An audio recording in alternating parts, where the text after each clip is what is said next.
Tamaki, I want to go out. You held Hito in your arms as you looked at him. He was cooking you something. He would have to pay Aizawa back from the ingredients he was using, though. Which, sad part. I don't know. He spoke, and you frowned. After we're done eating? You asked with a smile. But what if... Tamaki, he'll be there. You cut him off, getting up from the couch and going to his side. But what if I can't protect you? He looked at you with teary eyes. With one hand, you wiped away any that got away from his eyes. Tamaki, you know you're a great hero. He'll be there for me. You then kissed his cheek, then turning into a deep pink. You giggled. He was cute indeed, and would be the best hero. His face was red as he looked down, where Hito was. Tamaki's hand came up to his little hand, Hito's little hand going around his finger. See, he loves you, and doesn't really know you. You smiled as he looked back at you. You're right. His pink cheeks pulled as he hugged you both and Hito. Ready to eat? He spoke. After he and you could smell the food was done. You nodded, while walking to put Hito in the movable cot, going to the table where Tamaki had plated you and him a plate. You both ate until Hito had begun to cry. You were about to get up when Tamaki had stopped you. I'm sorry, but you should finish. I can deal with him. His ears were red as he got up and went to take care of him. Hito, I mean. You smiled as you continued to eat and hear his cries dying down. But what caught you off guard was Hito giggling. You got up and walked closer, only to find, well, Tamaki had his face close to his. Looking at him, when pulling him close to his face, Hito grabbing at his ears moving up and down, and then him pulling away. Hito's laughing like a little madman. That was when Tamaki saw you. Yin! His cheeks went bright pink as he lowered Hito into his chest. Yin, I didn't see you. He flushed out as Hito just looked at you and like he wanted to say mama, but of course, he's too young for that. His hands reaching for you. You walked over to him and took him from now he to Tamaki. He liked it. He looked away. You kissed his nose. It was cute. You smiled as he looked at you through his hair. Hito looked at the two of you before making a kissy noise. What? You want a kiss too? You looked down at Hito as he continued to make the noise. You leaned down to kiss his forehead and cooed when you did. See, you get some too. You smiled down at him, then looked up at Tamaki to see a smile on his face. Ready? He looked to you with a smile. Yeah.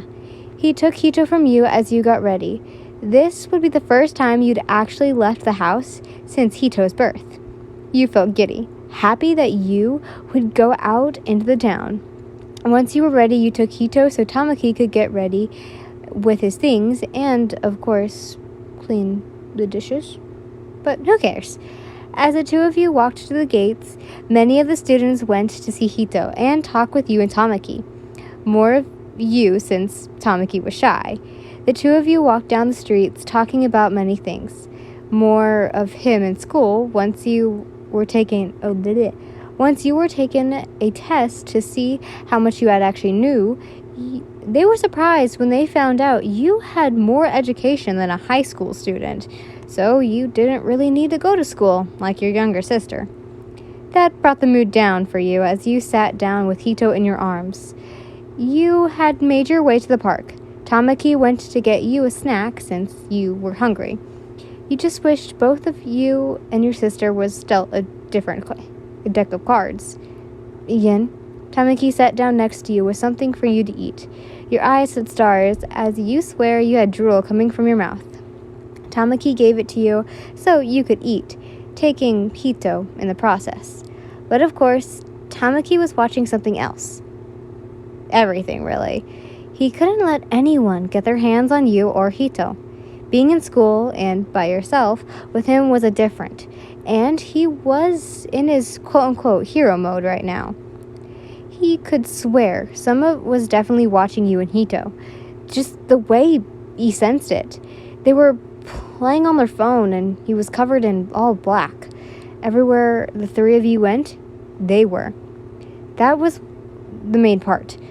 Of course, there's the what ifs, but it just set Tamaki off. Tamaki, I'm going to throw this away. He looked at you and nodded. He watched you as you got up and walked to the trash and threw it away, coming back and sitting down next to him. The two of you talked and just stayed there, loving the quietness. Hito had been sleeping, so win-win. When Hito began to cry, trying to grab onto something, Tamaki, I'm gonna need to take him. You spoke, getting him from Tamaki. Why? He asked. You only giggled on the inside. If only he knew Hito was hungry, then he would die. He's hungry, you giggled, and with that, Tamaki's face was now red. He knew what that meant. Hito was only 3 months old, and you know. Do you want the blanket? He asked, his words coming out in pure gibberish. You were starting to get worried. Was he going to explode? Yes, please, but I'm going to do it in the bathroom. I feel weird doing it out here. Tamaki let go of your hand and let you walk over to the bathroom. He had taken out the blanket and walked over to the bathroom. But that was when he saw the same hooded figure walk behind you. Tamaki had to do something before it was too late. And who knows what could happen.